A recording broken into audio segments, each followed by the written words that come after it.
everybody.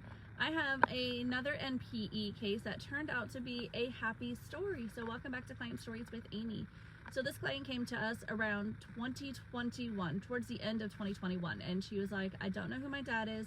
Mom was always upfront and honest. She said she's not sure who the biological father was, that she had a one-night stand at a college party, and she doesn't know anything. She doesn't remember anything, and she's tried her best to give her whatever information that she could to help identify the biological father. To the point where she even, the birth mother, the biological mother, the mother that raised her, is the one who found our information and gave it to her daughter. Hey, maybe these people can help you. Here's a DNA test. They said you need an ancestor DNA test to get started, so here's this, here's their information. Let's see if we can figure this out. And so it was Mom who helped initiate that process. Our client was 32 years old, and so they went that whole time trying to figure it out and was unable to. So she took that DNA test. She was super excited, but at the same time she was a little reluctant. She was like, what if they can't find it? I don't know if I can handle not being able to find him after getting so excited thinking I could find him. So she was a little scared that she wasn't going to get to know his name, to know who he was. So we reassured her that we were really good at what we do. If we can't identify him, we can at least try to get close to find a family member that we can target test to try to get closer. But either way, we can get close to the answer regardless. We may not be able to identify him, but we can get close and give you some family information to reach out to get somebody else to test to see if we're got to go this way or this way or this way, so we know where to go in that tree to figure it out. So that being said, we were able to get everything into the tree, and lucky for her, we were able to identify the most recent common ancestor line for both of her grandparent lines, which gave us her grandparents, which means one of their sons is the biological father. They had 5 sons. We were able to eliminate all but one based on location. So these 5 sons, they grew up in Maine and had ties to Nova Scotia and things like that. So they were way up there, but our client was conceived in Arizona. So we knew somebody had to be in Arizona.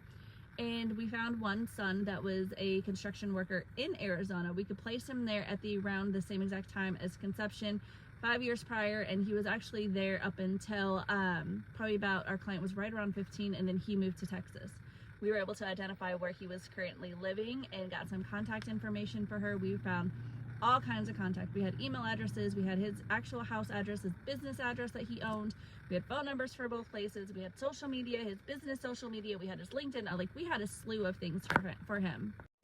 He had 5 children as well, so we were able to pull all the Facebook pages and stuff for them, and there was so many pictures. So she had all of this information ready to go before she even decided to reach out. So she was well versed in like this man, his life, everything he's accomplished, what he did, his likes, his dislikes, because he was so documented on social media along with his family.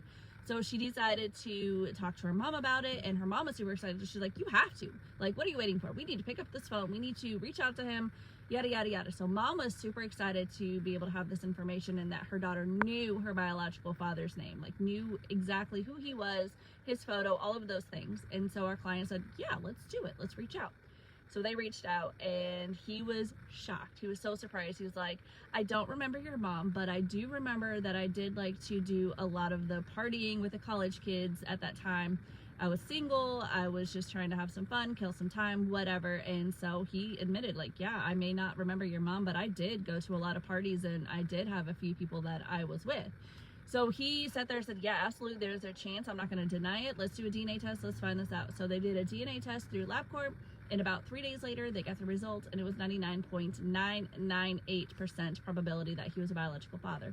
And he was stoked. He immediately told his family about her, and they had connected and bonded with everybody. Like, the whole family accepted her. They were super excited to welcome her into the family, and they were kind of excited that they had a new big sister. But that is it for today. I will see you guys later. Don't forget to hit like, follow, and share, and I'll see you